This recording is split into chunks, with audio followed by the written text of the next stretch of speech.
We can see your reaction to TJ right over there. But we are heading now into Champ Select, and right now we are seeing the bans coming through. Again, we are, we peg Kid as one of the players over here on one team to really carry this team out to victory. On MBR, we do know that Radiance is incredibly good as a mid laner. We also have Onion King, so I think the matchup between Kid and Onion King is definitely going to be one to watch out for.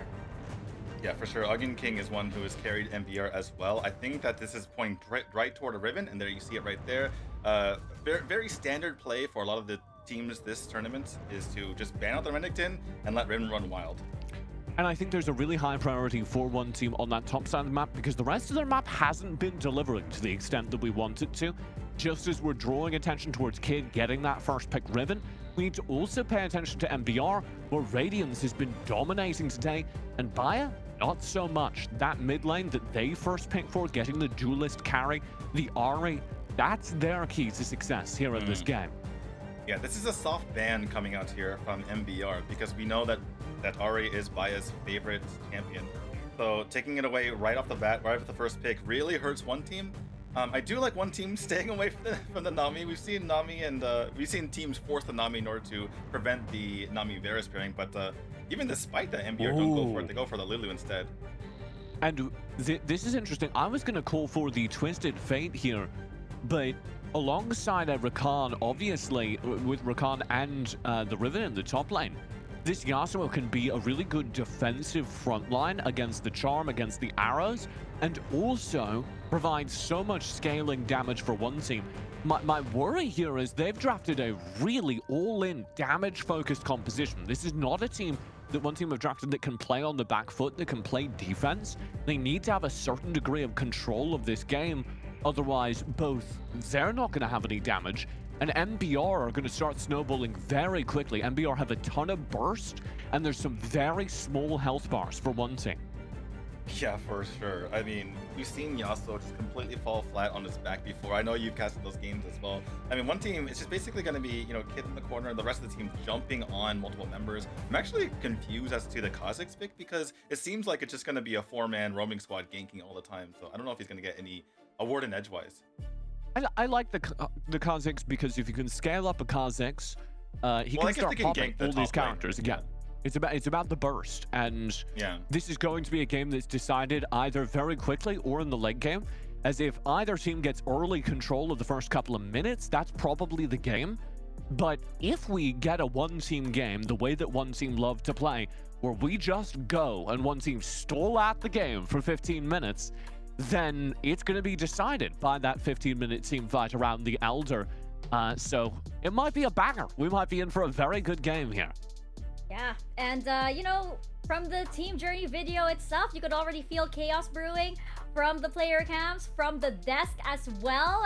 So I think that this is gonna be one pretty explosive match. We also have, of course, the consequences that arise from this match going into the standings. So yeah, it's going to be a pretty confusing couple of matches, couple of hours up until the very end for the last day, for the last matches of Group A. And yeah, I am prepared. I am prepared for whatever outcome this is going to be. It's gonna be pretty exciting indeed because the tiebreaker coming in. Any which way this is gonna go, it's just a matter of which team they will be facing. So very exciting indeed as we head into this game. One team versus MBR. Casters, you guys are up. Well, thanks a bunch, Mika. We're going into the mixed game of the day. It's one team versus MBR. I'm gaming this, and I've been told that's not the best name, but I'm rolling with it. With me is Omo. If you haven't had enough of his 5-hit analysis, well, he's here to bring you more. We have yet another game, and this one for all the marbles here, Omo. Indeed. Depending on how this game goes, we might see a tiebreaker happen at the end of the day. Look, Big G, I mean, there's a lot of things that we're talking about here, right? I think a big one of that is we don't really want to see a tiebreaker. We want to see the results come out now. I mean, I'm speaking for myself, but I really just want to see one team come out with a statement. They need to say, you know what? We haven't been playing up to expectations. We won the finals last season, for God's sake. We need to do a lot better than this. And hopefully we see that here against MBR, who have been playing remarkably well, in my opinion. And I want to see one team step up and prove that they are just a caliber above. For sure. I think we even got to speak to their marksman player a little bit earlier today, and they were talking about why the performance on day 3 of the group stages was so much better, and they said, well, you know, we kind of got our stuff together. The ping was favorable to us. It's a good day for some Wild Rift, and MBR have been looking to play things much better. Even at the start of this game, you can see some pressure coming through from Radiance. Finds a little bit more intel towards the bomb side. You can see the wall line coming through. MBR off to a good play. Off to a good start right now. It's going to be a slow and steady start though, which is going to see something very typical that we are starting to see more and more every game, especially for matchups which you cannot naturally push in, such as Yasuo versus Ahri. So the jungler's just going to come in, help you out. Elvez being a bit late on the uptick here means he's going to have to trade for the bot side scuttle crab. But look at this, what is here? Siu is actually wandering in. So this might be a double scuttle for one team. Yeah, we'll see how this one plays out because double scuttle might be possible if they rotate straight over. There is some vision that gives information to one team. But in MBR, they're going to be pretty speedy about this. Grab this before any time for one team to come respawn. That being said, we're back to seeing the Yasuo show through for these Taiwanese region teams as MBR. Look, Come on, man. guys. Too clean with the first blood. There's a reason no one except these Taiwanese teams are still picking Cocky. It's a very clear reason, right? We watched that trade happen. Cocky just absolutely cannot trade back into the Varus. Don't fight Kid. Look at the moves. Look at Kid. He's jumping in. He's taking Kid. down the Darius. He equalizes things on the board. Yeah, that's about as well as he could have played. Very good stuff there from Kid coming in with the sneaky play onto Onion King. It's gonna be very good start for him. And we always talk about Kid is one of the big win conditions here for one team. Getting off to a great start like that with a solo bolo, that's gotta make him happy. Absolutely, and it's also pretty dependent on Onion King as well because we've seen Onion King act as a staple in the Baron lane. You know, that's kind of why we don't bring it up as much in some of the other groups. You know, Group B, the Baron lanes are pretty much what we expect, but in Bracket A, in Group A here, Baron laners definitely do have that massive impact. Now, this is interesting as well. You know, we've seen a lot of Gragas prio when you have Yasuo comps, but we've gone for the Rakan instead. Yeah, we have the Rakan instead for Siu. I think the rationale behind this bot lane combo for one team, it's gonna be very simple, right? You leave Ninja 7 to farm up. You don't really need to care about him. He's a cocky. He's never gonna win lane. And then Siu just goes to roam around the map the whole game with this electrocute as well. Gonna be very impactful in these ganks. But I think the main idea that we need to see here is that Cocky cannot really lane that well into Varus. That's why he's fallen out prio as one of the power picks in Summer Cup. And Elia, we know he's an expert at this Varus. It's been the first pick for them a bunch of times as well. And I love that we see the first blood come in from him. Punish this greedy Cocky pickup. Yeah, being able to punish this Corki really well as now MBR making the moves to rotate to the mid side, do a bit of a lane swap, bring Ahri down the bomb, and have Radiance perform his role there. Xianyo is going to spawn out Elvis over by the river, over in this checkpoint, pumps the Ragnarok, and Siu, he gets a little bit antsy as the arrow barely leaves Xianyo alive. Demonism or Big G, if Elia, he had Aerie right there, that would have been a kill. But, you know, fortunately, Conqueror is just so much better of a rune that you have to take it, and you won't be sniped by the little Aerie flying towards your head. That's going to be a good start, though. MBR, I know we said we don't want to see any tiebreakers, but they're setting themselves up for a really good start to this game. I think if we look at scaling as well, I'll definitely have to favor one team. But right now, as we approach the mid game, I think the tempo should be heavily in MBR's favor, especially if they manage to stop this Rift Herald take. Yeah, it's especially critical knowing that a lot of the ultimates pop from the jungler and from the support are not available. That being said, MBR, they don't quite want to contest that. They're going to go towards the bomb side and naturally try and pick it up instead.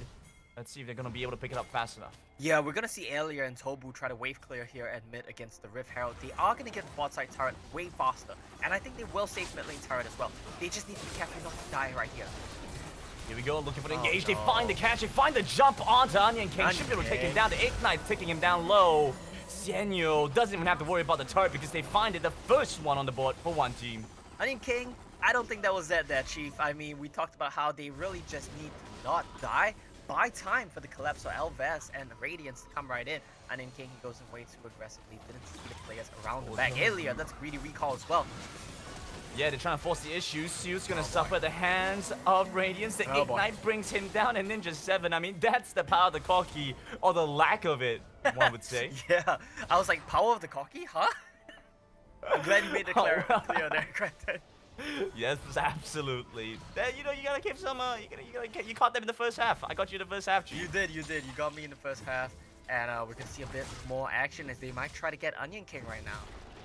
Okay. Yeah, I think they're going to show some respect to this, not going to push the issue, especially not knowing where the rest of the enemy team is. Next dragon is the Inferno, so that's a nice little pickup. And looking and judging by the boot pickups from MBR so far, we see, well, Twin Shadows coming in. Onion King, yeah, you have to show some respect there. That's a little bit too far forward. It's going to try and run towards the turret, gets hit by the smite, as Senyo continues on with the chase, looks for the Darius, but he's now left to his own devices. 1 versus 1, this could be a good spot for the Darius, with the upper hand catching him with the crowd control, undertow, misses out once again, buying so much time, commits the flash, and is still once again, has missed down the undertow. Senyo finally takes him down, but after such a long time. He kills him there if he dodged that last undertow. I thought Onion King was just inting. I was like, why are you running that way? It's not really going to help you. You're not going to buy much time. What do I know? That's why I'm not up there playing like Onion King is. So close to taking him down. If he had a sum there, he wins that. Look, that's the kill for a turret there, Omo. Whoa. If Kid finds the top bot side turret, he might be able to equalize. It depends on how they play it out with Siu. It's charm. But that is a turret. Okay, they find the first knock up the grand entrance. Very nice crowd control. Lay it together. Kid, there's nothing left for Radiance to get done. He's going down. But it's Onion King back from the grave here to respond. Will only be able to do so much before they back away. Almost perfect chaining of crowd control there. If they did chain it a little bit better, if Kid just started out with his stun right after the charm duration wore off, he wouldn't have needed to flash. They were a little bit greedy in the combo, gave Ari that one frame, get in the spirit rush to get out of dodge, and that will cost Kid his flash. But I think he's happy with that. He gets the kill. He's almost 1,000 gold up on Onion King. This man has been getting picked on. We talked about how he's a big win condition for the MBR, especially going to mid to late game team fights. 0-3-0. Not the best start to this one for him, Grandin.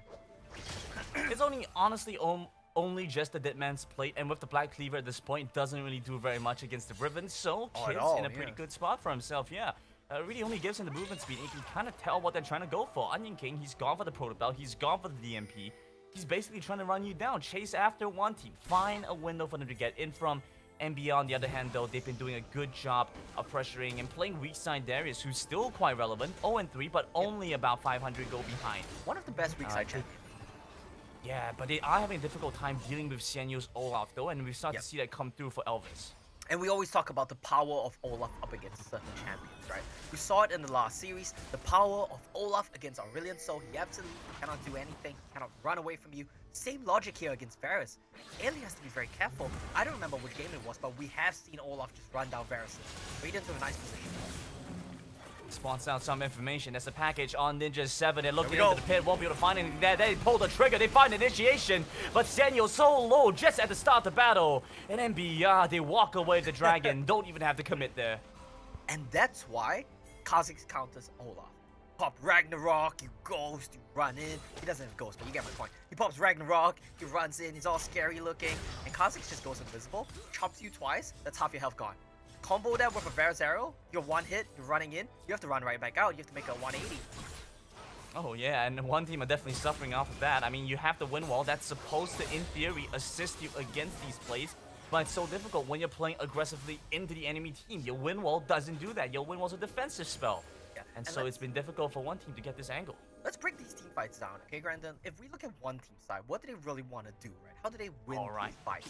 They need to get on Aelia, Tobu, Radiance. 2 of the 3, and I think you're good, right? That's what he needs. Can you say his name again?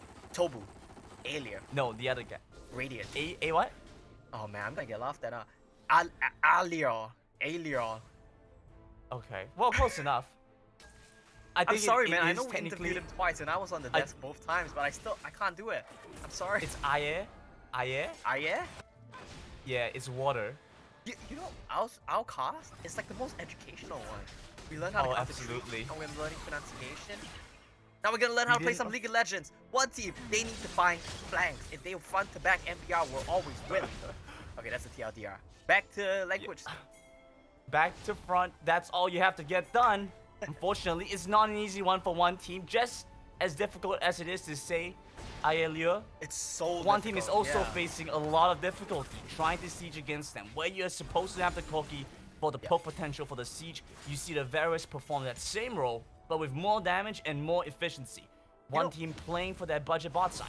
You know, every time we see Corki against Varus, right, the way you think about it is Corki does a million DPS. In this matchup, surely after the game, you look at the damage charts and Koki's like topping it, right? But every time you look at the damage charts in these matchups, Koki is always way down at the bottom when Varus is far and above, like way ahead of him. I'm really running out of adjectives to describe how far ahead Varus is in damage charts here. But the idea is basically, Koki can never get up to you, can never shoot you. He's gonna try to rocket you, but I'll take that. If you try to rocket me, I'll shoot you in the face with an arrow. We take those any day.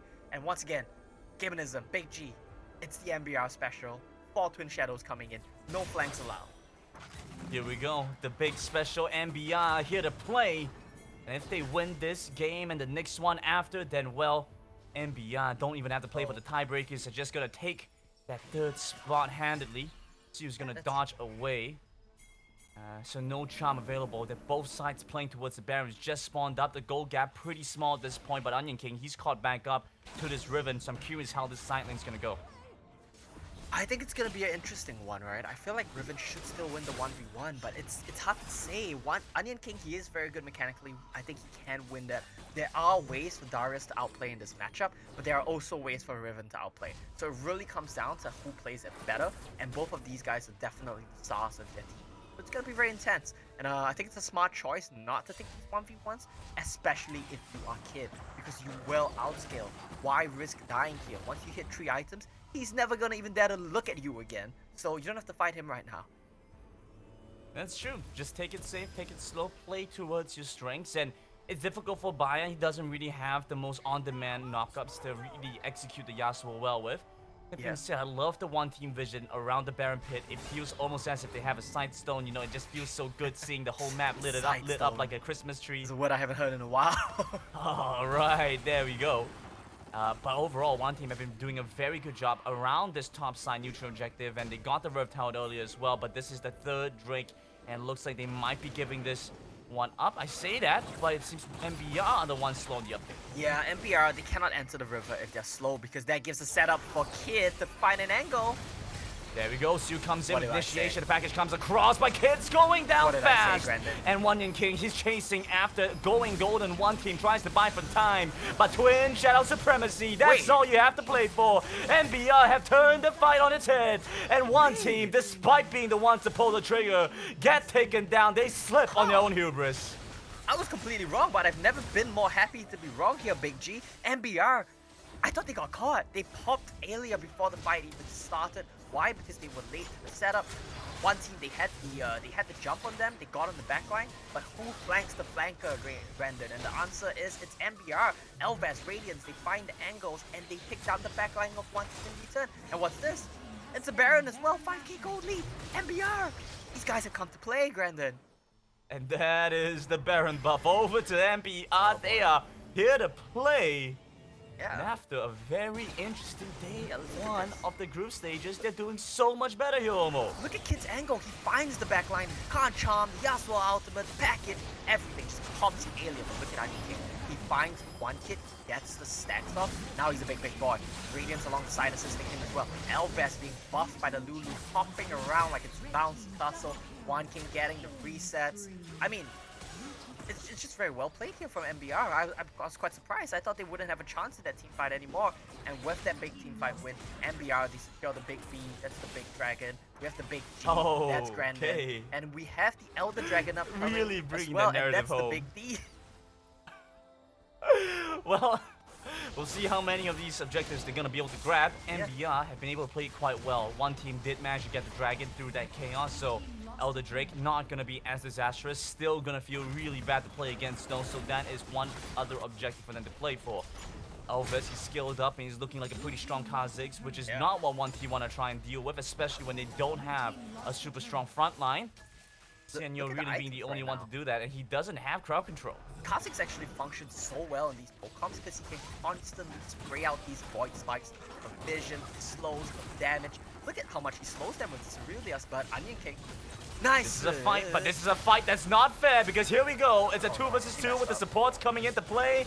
Kid has to run away. Stu ditched him, left him in the alley, ran away first. He tried to set that one up, but Tobu with the responsive defensive flash. Here we go.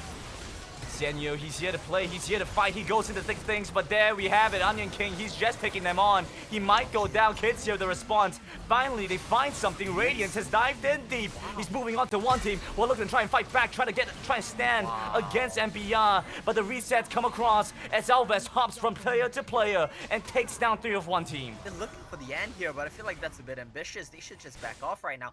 MBR, I'm really impressed. They're so aggressive. They're so willing to fight. Even after Onion King drops, I would have just called to back off. Radiant, he finds the angle. He has the Spirit Rush charges, 3 charges right into the opponent team. Keep in mind here, Grandin, he doesn't have a Jonius. Man just does not care. Daniel is mad. He's like, let's go. But keep in mind, there's no Khan Charm. There is no Riven Ultimate as well, so they're going to be lacking damage. Kill Onion King, but look at Radiance. That's 1, that's 2. He does not have Jonius. That's 3. Just juking them around. And this is such an amazing performance from MBR. They're fighting so free. The resets from Elves. I'm very impressed by MBR. Day by day, Grandin, I'm getting more and more impressed. And I think this team, they're looking real good here. Well, there we have it. Little bit unsure of the power level of MBR coming out of the Indonesian region without much competition from their regular season. So going into this one, we were unsure where they were. A little bit shaky on the first day, but coming in to the next day of the group stages for them, that being day number 3, they are looking so much better now. Elder Drake's gonna be alive, and it's MBR to start it up, but at the same time, Baron is gonna be available. So both sides have to try and find something to do. One team, they decide the Elder Drake's more important, have to come over. Onion King coming in the flank, but might be a little bit too ambitious. As Kids right there in the angle as well. Doing the dragon, they should just leash the dragon, keep them dancing around, make them have to choose between Onion King and the Elder Dragon, and eventually you will win out in this position. And here we go. I think Elves is starting this one out. Seo wants to come in though, but very nice here. Spirit Rush committed to jumping onto Senyo, who's out here taking damage as they try and jump back in with Bayan to try and make something happen. Unfortunately, the Yasuo will go down. It's Alves with plenty of damage. It's the power of the Kazakhs, the MBR special. Over in the side lane as well, Onion King doing his best to survive off against one kid. And he takes him down. The Emperor Hand will be enough. MBR aces them, and one team will fall. MBR with the game number 1 win. Yeah, they don't even need the big D at the end of that one because they just gave the big D to one team. That was an amazing performance there from MBR. I'm blown. These teams are just falling to the pressure of, being in a heavily favored position, at least in their minds. I don't think they're as heavily favored as they feel they do, especially considering how well MBR has played, but I think it's getting to their heads. Yeah, that's a valid point, I think, D2, that you bring up, because earlier in or I believe it was the other day that we had that interview with G4 from Evis Esports, and he did actually bring up that factor that there was that additional pressure that they had, and they performed so well in the Summer Super Cup because they felt like they could play without any expectations. Now they actually feel that pressure, and it's actually that that factor that not a lot of our audience members see. Of course, we see all these champions in the Rift, we see the gameplay and everything, but that's what we don't see, the amount of pressure that these players are performing under. And I remember, I managed to actually have a chat with a esports psychologist, Mia Stelberg, the article of which you can find on One Esports, the home of esports heroes. And you can get your daily dose of that at oneesports.gg. Yes, indeed. But it's actually true. She did mention that the mentality of these players can be very different from, say, the draft, to the early game, to the mid game, to the late game. It can just snowball indeed. So we can't underestimate the mind games that come into the draft over here. MBR, they could have totally just, stomped all over one team's plans. They got taken aback by it.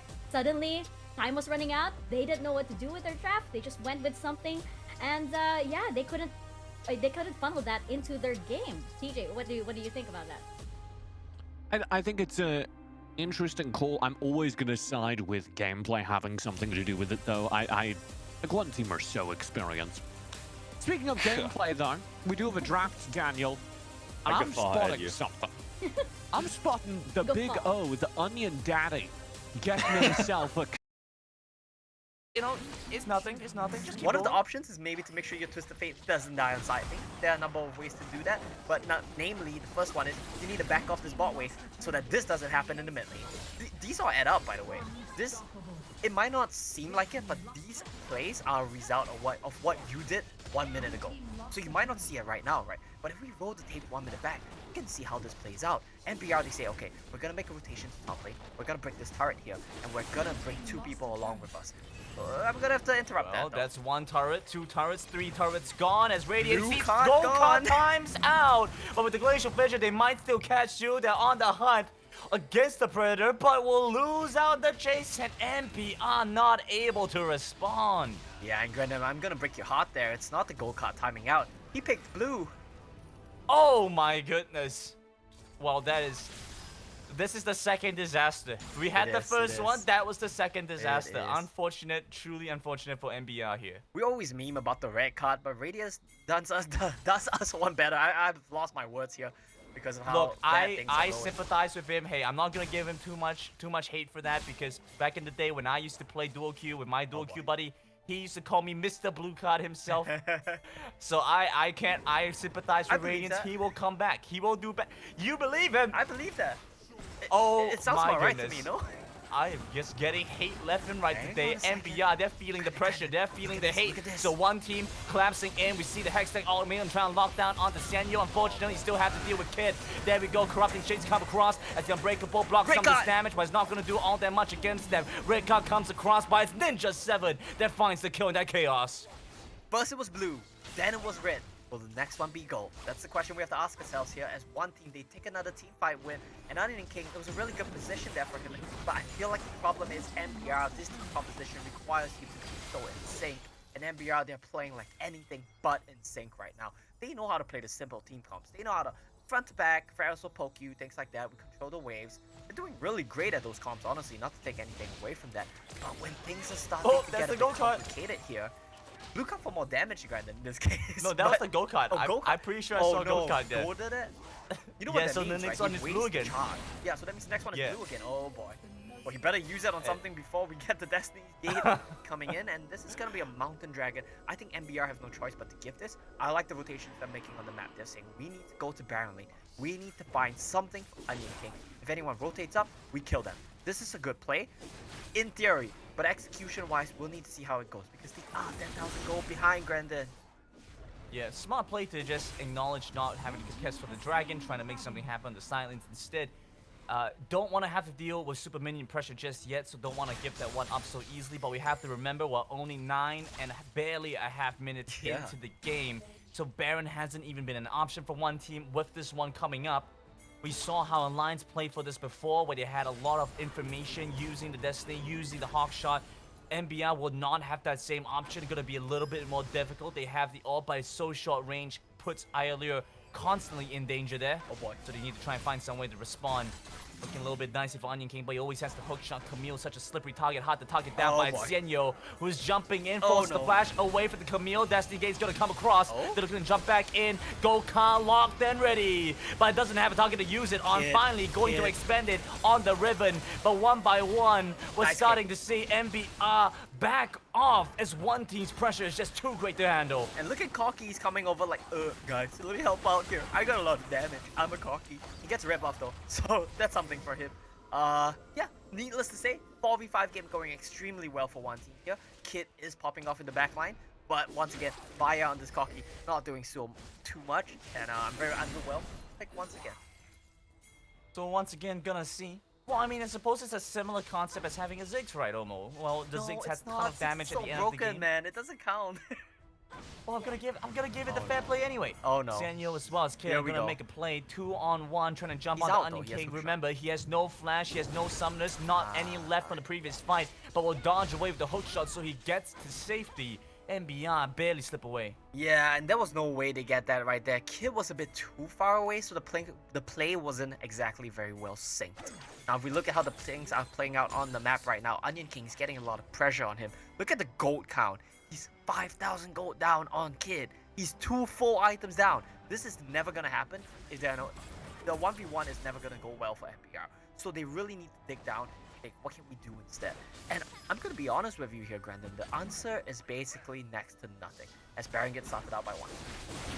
So MBR have to try and force a play. They have all the ultimates available. I can't say the same case for one team, but one team I here to turn around. That's a shockwave onto 2. Might start things off. The gate comes across, it's procced. But where is the team? Glacial Fissure comes in as Elvis jumps into the pit, but it's way too early. 2,000 left of the Baron. They're looking to take this one down, but the jungler might fall. They find the first kill. They grab the Baron, and one team will not be able to get it. The gold card stomps Kid in his tracks. Aya is still trying to run away, but will go down eventually. Radiant survives, but Onion King making quick work of the side lane. That was a huge play there. Killing Xianyo made all the difference, and that came down to one team.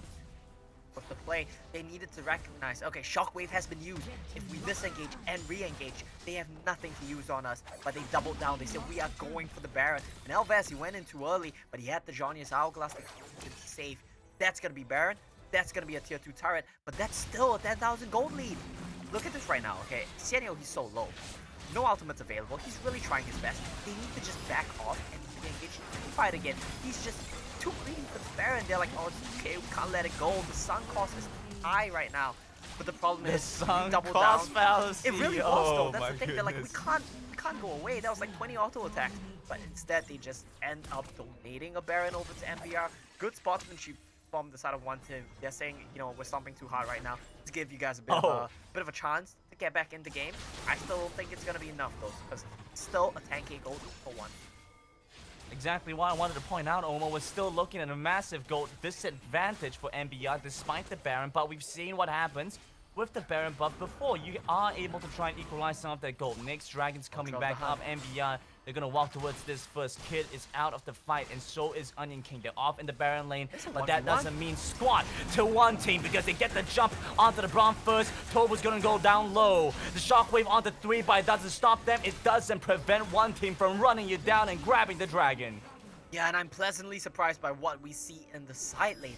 Onion King actually came up on top of that 1v1. It's not going to be enough to kill Kid, nor is it enough to take the turret. But still, that is signs of life here for MBR. They do lose Tobu, they do lose the Dragon, but it's not the end of the world just yet. It's still not the end of the world. They still have a chance to play this one out, and well, I'm a little bit curious about this. You know, I may have been a little bit blind, but I'm going to ask now because we have some downtime. Conqueror Oriana, please explain this to me, Omo. I want to know. Gaminism, basically at this point, everyone thinks Conqueror. Varus is Conqueror. Oh wait, no, Varus doesn't this time around. He has the Aerie for poke. Alright, that's fine. But basically everyone just thinks Conqueror now because the fights go on for so long. There's so many extended fights. It's so easy to rock. I'm not the biggest fan of it, but I completely understand the rationale. And honestly, if everyone's doing it, you know, you got peer pressure. Some peer pressure there. Peer pressure if everyone were to jump off the cliff, would you jump off the cliff, Omo? I'm trying to think of an example in this game right now, but everyone's playing pretty well, so no one's jumping off cliffs just yet. There we go, Tobu's jumping off a cliff. Tobu might have jumped off the cliff now. He still has Gago Stone Plate, the Unbreakable. It's a meaty barrier between him and the enemy team. One team is just standing there menacingly in the face of MBR. Look at what Radiance is. This is a very good position. The problem is MBR, one team run disciplined enough to say, we don't need to take this fight right now. We don't need to force anything. Soul of the Hunt is down. Chains of Corruption are down. With 10k gold up, Baron's in 10 seconds. There's an Elder Dragon coming up. We have 2 dragons. We don't need to force. Let's be patient.